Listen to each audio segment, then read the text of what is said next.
Hey guys, Mrs. Sirota here, and we are on topic 12, lesson 6, convert metric units of mass. So we've now turned our unit of measurement to the gram. Same thing happening here. King Henry died unexpectedly drinking chocolate milk. This is the small side, and each time you go from larger to smaller, you will multiply by 10 each jump. Each time you go from smaller to larger, you will divide by 10 each jump. So the multiplying and dividing are the same in the conversions, but I'm telling you by how much this time.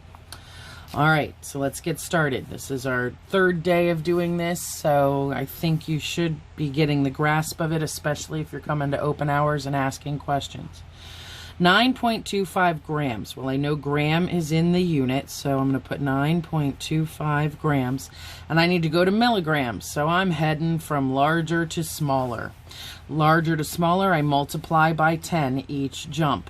When you have these decimals, that just means you jump the decimal one place to make your number bigger, because we know if we're multiplying by 10, the number's getting bigger. So one jump this way makes this 92.5.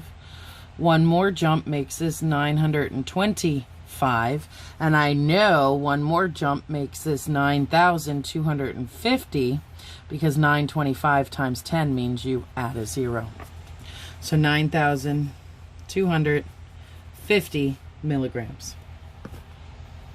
Okay, 9,250 milligrams.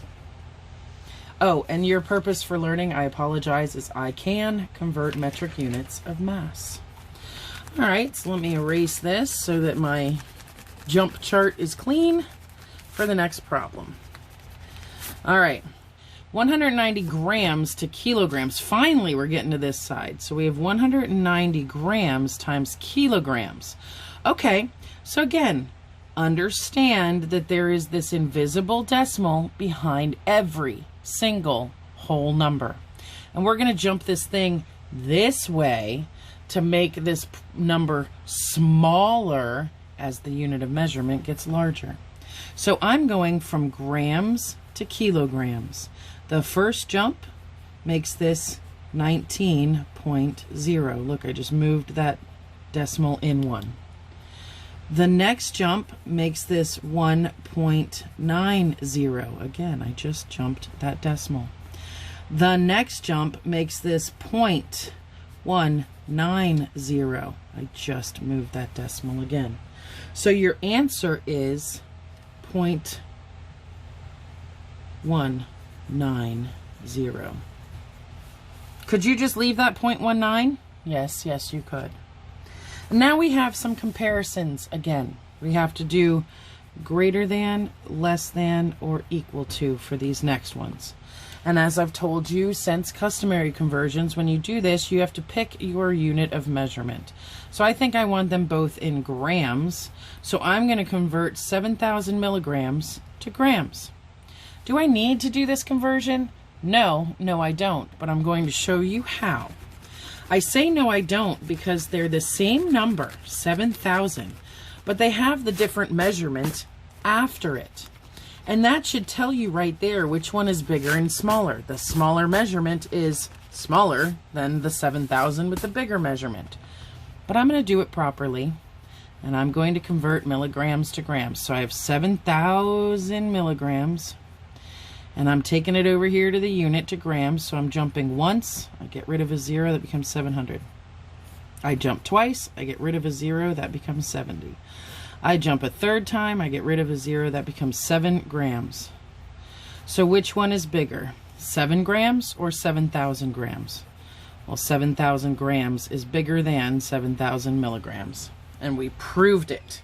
Did you have to go through all of that? No. If you understand we had 7,000 of these and 7,000 of these, which one's bigger? This one. You did not have to do that math. All right, last example. Kilograms, grams. I think I want to turn both to kilograms because I don't usually work on this side of the unit of measurement that much. So First of all, what is 10 to the 4th grams? Well, 10 to the 4th is 10 times 10 times 10 times 10. Okay, that's what 10 to the 4th power means. It means multiply 10 4 times. So 1 times 1 times 1 times 1, basic fact. What is 1 times 1 times 1 times 1? That's just 1. So how many zeros do I get to add to that 1? Well, I get to add 4 zeros.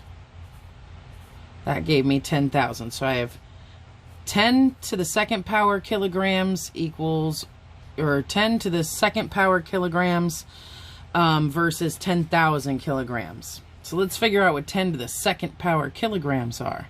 That's just 10 times 10. So 10 times 10 is 100. So this is just 100 kilograms is greater than, less than, or equal to 10,000 kilograms. Well, 10,000 is obviously way bigger than 100 kilograms. Okay, and that is how we figured this one out. Oh, wait a second. I'm sorry. See, look at me making a mistake. Hang on. This was 10,000 grams. My bad. This was 10,000 grams.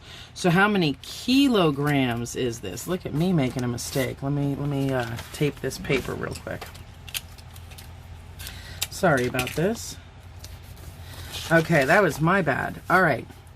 So now how do I turn 10,000 grams? My bad. I'm so sorry.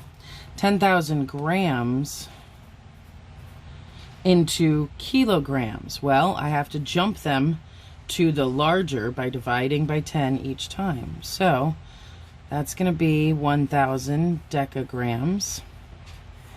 And then that's going to be 100 hectograms. And then that's going to be 10 kilograms. Because again, every time I jumped this way, I divided by 10 or just removed a 0. So this is now 10 kilograms. Okay, my bad about that. And then if you recall, we knew this was 100 kilograms because we did the 10 to the 2nd power equals 10 times 10. This is 10 to the 4th power equals 10 times 10 times 10 times 10. And I just messed up on that gram real quick. All right, so now which one is bigger? Well, 100 kilograms is bigger than 10 kilograms. So we now change our sign this direction. And I'm just going to put it up here in the original problem. I've got ripped paper behind there. All right. Your practice today. Large textbook, volume 2, page 511. Evens, number 8, 10, 12, 14, 16, 18. Make sure you go ahead and get these done and uploaded to the assignment before you go work on Savas. Come to office hours if you have any questions on how to do the jumping in this chart. Good luck.